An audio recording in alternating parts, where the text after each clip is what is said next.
अपना उत्तराखंड का जो कर्मचारी था उसको बाहर करके और वहां एक बिहारी कर्मचारी रख दिया गया है। मतलब खुद तो बाहर से है लेकिन एक बाहरी को और शरणार्थी बना दिया। ये बिल्कुल, मैं इसका तो मैं खैर जब देहरादून में जाऊंगा मैं उस अधिकारी को वहां पर उस समय बताऊंगा कि इसका नतीजा उस अधिकारी को भुगतना पड़ेगा। वहां पर कर्मचारी हित की बात आएगी, मैं अग्रिम पंक्ति में खड़ा रहूंगा और आपको हर समय खड़ा मिलता भी हूं और आगे भी अगर कर्मचारियों के लिए कुछ भी लड़ाई लड़नी पड़ेगी उसके लिए मैं अग्रिम पंक्ति पर खड़ा रहूंगा।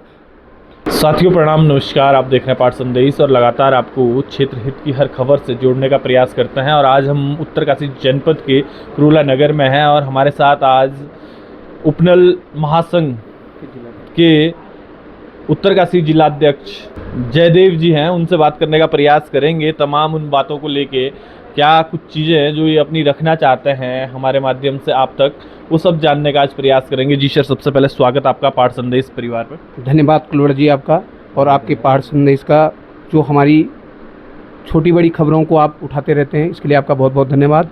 बहुत बहुत धन्यवाद सर।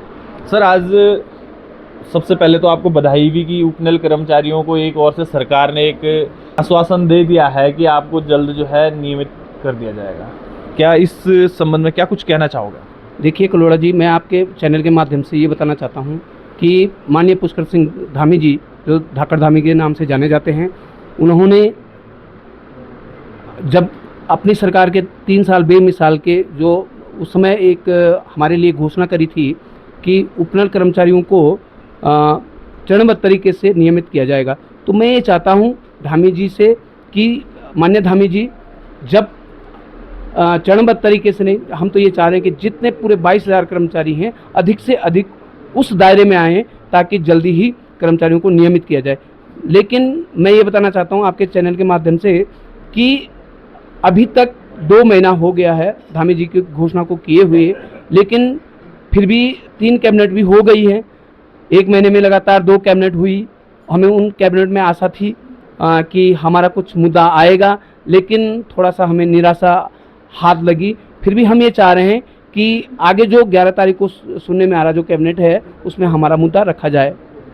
यदि बात करें उपनल कर्मचारियों की, तो किस तरीके का आज तमाम विभागों में हमारे उपनल कर्मचारी तैनात हैं, किस तरीके की एक समस्याएं उनके सामने होती है, किस परेशानियों से एक उपनल कर्मचारी जूझता है, तो क्या कहना चाहोगे आप? क्या क्या समस्याएं एक उपनल कर्मचारी? देखिए, एक तरफ माननीय धामी जी कह रहे हैं कि उपनल कर्मचारियों को नियमित किया जाएगा और कहीं ना कहीं मुझे लगता है कि धामी जी के घोषणा का अधिकारियों पर कोई असर नहीं पड़ रहा है। अधिकारी इतना ढीठ हो चुका है कि वह माननीय धामी जी के जो घोषणाओं को है उनको भी दरकिनार कर रहा है, जिसकी कि हम पूर्ण घोर निंदा करते हैं। और मैं यह भी कहना चाहता हूं कि जो सुशीला तिवारी अस्पताल में 700 कुछ कर्मचारी हमारे वहां पर हैं और वो अभी उनको 3 महीने से अभी तक उनका वेतन आहरित नहीं हुआ है, वो लोग अब धरने पर बैठ चुके हैं।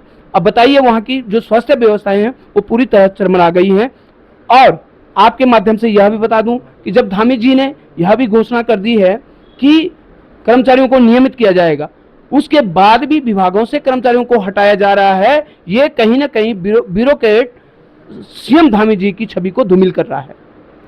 आपने बड़े गंभीर आरोप लगाए हैं कि कहीं ना कहीं आज भी जो है विभागों से उपनल कर्मचारियों को हटाया जा रहा है। तो एक और तो सरकार जो है उन कर्मचारियों के नियमितीकरण की बात कर रही है और दूसरी ओर जो है हमारा प्रशासनिक तंत्र है, जिन विभागों में वो उपनल कर्मचारी तैनात है उन्हें हटाने का प्रयास किया जा रहा है। तो किस तरीके से आप इसको देख रहे हैं?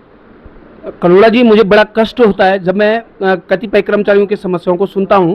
एक कर्मचारी हमारा एक यूनिवर्सिटी है देहरादून के अंदर, उसमें कार्यरत था, तो टेक्निकल यूनिवर्सिटी है, उसमें कार्यरत था और वो बीमार हुआ किसी कारणवश।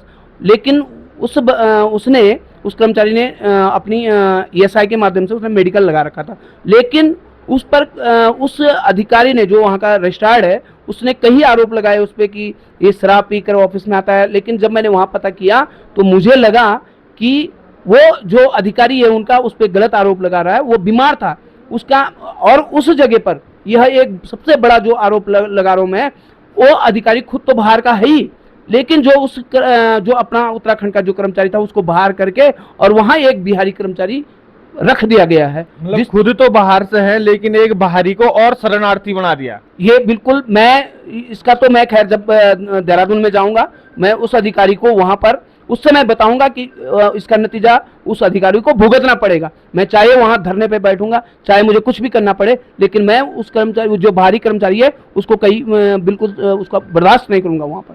आप समय समय पे उपनल कर्मचारियों की पीड़ा को उठाते रहते हैं। उपनल कर्मचारी अपने जो पूरे संघ की आप बात करते हैं, सभी उपनल कर्मियों की आप बात करते हैं, तो आप देख रहे हैं जिस तरीके से ये बात आप खुद बता रहे हैं, तमाम ये आरोप, जिस तरीके से आप कह रहे हो एक तरफ से नियमितीकरण का आदेश, दूसरी तरफ ये चीज़, तो क्या तुष्टीकरण की राजनीति हो रही है या अधिकारियों की मोनोपोली चल रही है? नहीं, मैं कहीं धामी जी पर कोई आरोप नहीं लगा रहा हूँ। हमें धामी जी पर अभी भी पूर्ण विश्वास है कि धामी जी कहीं ना कहीं हमारे लिए सकारात्मक सोच रहे हैं और मुझे पूर्ण विश्वास है कि वो जल्दी से जल्दी अपनी जो उन्होंने घोषणा करी है उस पर अमल करेंगे और उसको इन अधिकारियों, ढीठ अधिकारियों से लागू करवाएंगे। लेकिन अधिकारी ऐसे कई ब्यूरोक्रेट जो सेक्रेटरीट के अंदर बैठे हैं, वो कई ऐसे हैं जो माननीय धामी जी की छवि को धूमिल कर रहे हैं। उनकी घोषणाओं पर बिल्कुल उनकी घोषणाओं को कहीं पर आगे बढ़ने नहीं दे रहे हैं। यदि बात करें तमाम आपके उपनल कर्मचारी जितने भी जिस विभाग में भी हैं पूरे उत्तराखंड में या फिर उत्तरकाशी जनपद में, उत्तरकाशी जनपद के तो आप अध्यक्ष हो ही, लेकिन पूरे उत्तराखंड के क्या संदेश आप उनको देना चाहते हो, क्या मैसेज? मेरे जो भी 13 जिलों के जिलाध्यक्ष हैं, जितने भी मेरे महासंघ के जितने भी अध्यक्ष हैं, मैं वो सब भी अपनी जगह जितनी मेहनत मैं कर रहा हूँ, मुझसे दुगुनी तिगुनी मेहनत वो कर रहे हैं। वो उन सब के लिए, उन सब से मेरा एक ही निवेदन है कि आपकी मेहनत जायज़ नहीं जाएगी और मैं आप सबको विश्वास दिलाता हूँ, जहाँ पर कर्मचारी हित की बात आएगी मैं अग्रिम पंक्ति में खड़ा रहूँगा और आपको हर समय खड़ा मिलता भी हूँ और आगे भी अगर कर्मचारियों के लिए कुछ भी लड़ाई लड़नी पड़ेगी उसके लिए मैं अग्रिम पंक्ति पर खड़ा रहूँगा। यदि बात करें माननीय न्यायालय से भी आपको एक बड़ी राहत मिली है और सरकार ने भी उसको कहीं ना कहीं एक नियमितीकरण की बात कह के आपको ढांढस बांधने का प्रयास किया है, और उसके बावजूद आज तमाम चीज़ें हैं और तमाम जो उपनल कर्मचारी हैं आज भी नियमितीकरण के इंतज़ार में राह देख रहे हैं कि कब होगा, कब शासनादेश लागू होगा, कब जो है हमारे तमाम उपनल कर्मी जो है नियमित होंगे, जबकि शायद से कई लोगों की तो उम्र खप चुकी होगी। क्या कहना चाहोगे? देखिए, हम जल्दी इसलिए करवाना चाह रहे हैं क्योंकि हमारे साथ कई कर्मचारी ऐसे हैं जो 55 वर्ष से ऊपर हैं, 50 वर्ष से ऊपर हैं, तकरीबन अधिक कर्मचारी ऐसे हैं जो 50 वर्ष से ऊपर हैं। लेकिन हम चाह रहे हैं कि वो जो हमारे कर्मचारी बड़े भाई लोग हैं हमारे, वो भी यहाँ से कुछ न कुछ जब नियमित होंगे तो कुछ न कुछ ले करके जाएं और अपने बच्चों का थोड़ा सा सुनहरा भविष्य बना सकें। और जब तक आपने कोर्ट, माननीय सुप्रीम कोर्ट की बात की है, तो सुप्रीम कोर्ट से भी हमें राहत मिली है, लेकिन कोर्ट अपनी जगह है, लेकिन हमें माननीय धामी जी से अभी भी हम आशा करते हैं कि वो जल्दी ही, और ये जो 11 तारीख की जो परसों कैबिनेट होने जा रही है उसमें कहीं ना कहीं उपनल का मुद्दा सबसे मेन रहेगा। ये मैं धामी जी से निवेदन और प्रार्थना करता हूँ आपके चैनल के माध्यम से। तो ये हमारे साथ उत्तरकाशी जनपद के उपनल कर्मचारी संघ महासंघ के जिलाध्यक्ष जयदेव सेमवाल जी थे, और साथ ही इन्होंने अपनी पीड़ा रखी कि किस तरीके से सरकार जो है इनकी और भी थोड़ा संज्ञान ले और तमाम उपनल कर्मियों की पीड़ा को समझे और जल्द जो माननीय न्यायालय का इनके फेवर में आदेश आया और साथ ही धामी जी ने जो नियमितीकरण की बात कही उसको जल्द हरी झंडी मिले, इस आशा के साथ ये लोग हमारे माध्यम से अपनी बात को शासन प्रशासन तक रखने का प्रयास कर रहे हैं। तो साथ ही बने रहिएगा पाठ संदेश के साथ। प्रणाम, नमस्कार, धन्यवाद।